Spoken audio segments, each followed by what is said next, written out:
कहानी अकेलापन।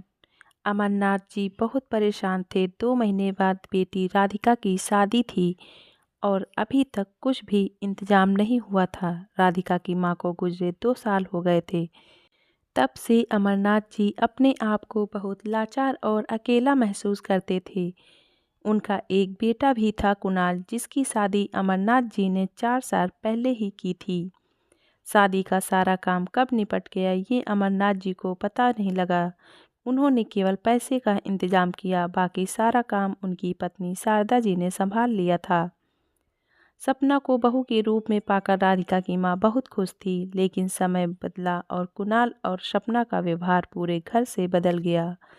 दोनों अपने आप में मस्त रहते थे। 2 साल पहले कैंसर से जूझते हुए शारदा जी ने अंतिम सांस ली। उससे 2 दिन पहले उन्होंने अपने पति से कहा, देखो मैं अब जा रही हूँ, मुझे माफ़ कर देना, आपको अब अपना ध्यान खुद रखना होगा। बेटी की शादी की जिम्मेदारी आपके ऊपर है। बहू बेटे से ज़्यादा उम्मीद मत रखना। अमरनाथ जी बोले, शारदा तुम्हारे बगैर यह सब कैसे होगा? मुझे तो इस सब की कुछ समझ ही नहीं है। शारदा जी की आंखों से आंसू बह रहे थे, जैसे सब कुछ अधूरा छूटा जा रहा था। फिर उन्होंने जल्दी से अपने आंसू पोंछते हुए कहा, मैं कहीं नहीं जा रही हूँ, हमेशा तुम्हारे साथ रहूँगी और राधिका बिल्कुल मेरी परछाई है, वह सब कुछ संभाल लेगी। बहू पर ज़्यादा गुस्सा मत करना, बच्ची है अभी, धीरे धीरे सब समझ जाएगी। अमरनाथ जी आंखों में आंसू रोके शारदा जी की सारी बातें सुन रहे थे, लेकिन उन्हें पता था कि अब उन्हें जीवन साथी के बगैर ही काटना है। आज शारदा जी को गए 2 साल हो गए। इस बीच जीवन में इतना कुछ बदल गया जिसकी उन्होंने कल्पना भी नहीं की थी। बेटे बहू ने किनारा कर लिया था, वे अब अलग फ्लैट में रहते हैं। बेटी की शादी की चिंता में अमरनाथ जी बहुत कमज़ोर हो गए थे। वे जो दुकान चलाते थे वहाँ अब मॉल बन गया था, इसलिए उन्हें घर बैठना पड़ा। अब कुछ और करने की हिम्मत उनमें नहीं थी। जो जीवन भर जोड़ा था उससे बिटिया की शादी करना चाहते थे। बेटी जॉब करती थी, उसी से घर खर्च चलता था। राधिका अपने पापा का बहुत ध्यान रखती थी, लेकिन वह काम में इतनी व्यस्त रहती थी कि उसे घर आकर भी ऑफिस का काम करना पड़ता था। इसलिए दोनों टाइम का खाना नाश्ता अमरनाथ जी को ही बनाना पड़ता था। राधिका की शादी पक्की करके अमरनाथ जी को बहुत खुशी हो रही थी। वे घंटों अकेले शारदा जी की फ़ोटो के सामने बैठकर उनसे बात करने की कोशिश करते रहते थे, अपनी खुशी बताते थे। साथ ही उन्हें यह दुख भी था कि बेटी के हाथ पीले करते ही वे अकेले रह जाएंगे। एक दिन अमरनाथ जी सुबह जल्दी ही घर से निकलने लगे तो राधिका ने टोका, पापा इतनी सुबह कहाँ जा रहे हो? नाश्ता भी नहीं किया आपने? रुको मैं नाश्ता बनाती हूँ। अमरनाथ जी बोले, बेटी आज तो संडे है, तू आराम से नाश्ता बना लेना, मुझे ज़रूरी काम है, तेरी शादी की तैयारियाँ करने ही जा रहा हूँ। आज तू नाश्ता और खाना बना लेना, दोपहर को मिलते हैं। अमरनाथ जी यह कहकर जल्दी से निकल गए। राधिका वापस सोने चली गई। अमरनाथ जी ऑटो से एक बिल्डिंग में पहुंच गए। वहां एक फ्लैट के सामने उन्होंने डोरबेल बजाई। सामने उनकी बहू सपना खड़ी थी। ओहो पापा जी, आप यहाँ कैसे? आपको यहाँ का पता कैसे मिला?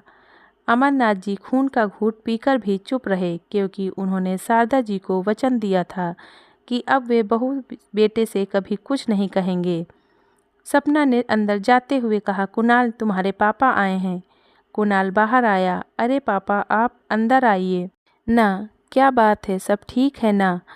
अमरनाथ जी उसके साथ अंदर आ गए। बेटा राधिका का रिश्ता पक्का कर दिया है, शादी में अब सिर्फ 1 महीना बचा है। मैं चाहता हूँ कि तुम दोनों पहले से घर आकर सारा काम संभाल लो। मैं अकेला पड़ गया हूँ, तुम्हारी माँ भी नहीं है। बेटी की शादी में कोई कसर नहीं छोड़ना चाहता हूँ। इससे पहले कि कुणाल कुछ बोलता, सपना बोली, देखिए पापा, हमसे कोई उम्मीद मत रखिए। मुझे पता है आप पैसों के लिए यहाँ आए हैं। इस फ्लैट को देखिए, इसकी ईएमआई में कुणाल की आधी सैलरी चली जाती है। अमरनाथ जी का दिल भर आया, मन किया कि अभी यहाँ से उठकर चले जाएं, लेकिन उन्होंने कहा, नहीं नहीं बहू, पैसों की ज़रूरत नहीं है, बस जिम्मेदारी उठाने की बात है। तुम दोनों आओगे तो घर भरा भरा लगेगा। मैंने सब इंतजाम कर लिया है, लेकिन अगर लड़की का भाई नहीं होगा तो लोग बातें बनाएंगे। कुणाल बोला, पापा आप चिंता न करें, हम 1 सप्ताह पहले ही आ जाएंगे। सपना ने गुस्से में कहा, तुम्हें जाना हो तो चले जाना, मैं कहीं नहीं जाने वाली हूँ, न 1 सप्ताह पहले न शादी के दिन। अमरनाथ जी की आखिरी उम्मीद भी टूट गई, क्योंकि उन्हें पता था कि कुणाल सपना के बगैर नहीं आएगा। वे चुपचाप उठकर चल दिए। कुणाल ने बस इतना कहा, पापा आप चिंता न करें, मैं इसे किसी तरह मना लूँगा। अमरनाथ जी बिना कुछ बोले अपने घर की ओर चल दिए। घर पहुंचकर देखा तो राधिका उनका खाने पर इंतजार कर रही थी। वे न चाहते हुए भी अपने आंसू रोक नहीं पाए और राधिका के सामने फूट फूट कर रो पड़े। राधिका ने उन्हें ढांढस बंधाते हुए कहा, रहने दो पापा, भैया नहीं आते ना सही, मैं सारा इंतजाम कर लूँगी, आप चिंता न करें। अमरनाथ जी ने अपने आंसू पोंछते हुए कहा, बेटी वो बात नहीं है, दरअसल बारात आएगी, अगर लड़की का भाई ही नहीं होगा तो सब बातें बनाएंगे, मैं तो इसीलिए उन्हें बुलाने गया था। राधिका उन्हें समझाती रही, लेकिन अमरनाथ जी का दिल टूट गया था। वे उठे और अपने कमरे में जाकर पलंग पर लेट गए। धीरे धीरे समय बीतने लगा। अमरनाथ जी अपने कुछ दोस्तों के साथ मिलकर शादी की तैयारियों में व्यस्त हो गए। अब शादी में सिर्फ 2 दिन बचे थे। सारी तैयारियां पूरी हो गई थी। घर में मेहमान आने लगे थे। रात के समय राधिका ने अमरनाथ जी से कहा, पापा मैंने आपके लिए किसी से बात की है, आपकी हेल्प के लिए, किसी को रखने के लिए। वह आपके साथ ही रहेंगे, खाना बनाने, कपड़े धोने से लेकर घर की सफाई सब करेंगे। उसकी सैलरी मैं दे दूंगी, आप चिंता न करें। अमरनाथ जी बोले, बेटी अब मुझे किसी बंधन में नहीं बंधना, मेरे लिए किसी से बात मत कर। अब मैं यहाँ से निकल जाना चाहता हूँ, अलग अलग जगह घूमना चाहता हूँ। राधिका ने कहा, ठीक है पापा, आपको जहाँ भी जाना हो मुझे बता देना, मैं आपकी टिकट, होटल सब बुक कर दूंगी। अमरनाथ जी कुछ नहीं बोले। शादी वाले दिन कुणाल और सपना दोनों आए। अमरनाथ जी के पैर छुए तो उन्होंने फीकी मुस्कुराहट से उनका स्वागत किया। राधिका स्टेज पर बैठी थी। कुणाल और सपना उसके पास गए, फोटो खिंचवाया और खाना खाकर जाने लगे। अमरनाथ जी उन्हें देख रहे थे। कुणाल ने जेब से एक लिफाफा निकाला और लिखने वाले को देने लगा तो अमरनाथ जी ने उसके कंधे पर हाथ रखकर कहा, बेटा इस पैसे को अपने घर की EMI के लिए संभाल कर रख, हमें इसकी कोई ज़रूरत नहीं है। कुणाल और सपना दोनों गुस्से से बाहर निकल गए। बेटी की विदाई होते ही अमरनाथ जी अपने आप को बहुत हल्का महसूस करने लगे। अगले दिन तक सारे मेहमान भी विदा हो गए थे।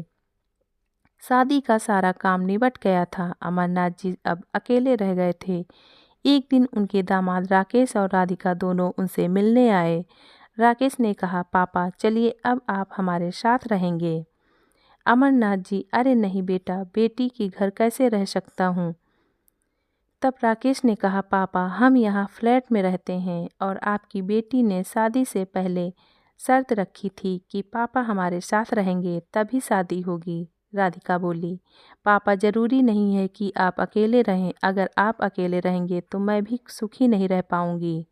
राकेश ने कहा, पापा हमें भी बड़ों का साथ चाहिए, आपको तो पता है मेरा परिवार गांव में रहता है, यहाँ एक ही शहर में आप अकेले रहें यह नहीं हो सकता। हमने पहले ही प्लानिंग करके एक बड़ा फ्लैट लिया था जिससे हम सब साथ रह सकें।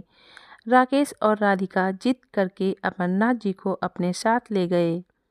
अमरनाथ जी सोच रहे थे, बेटे ने साथ छोड़ दिया और दामाद ने साथ दे दिया, क्या नियति है।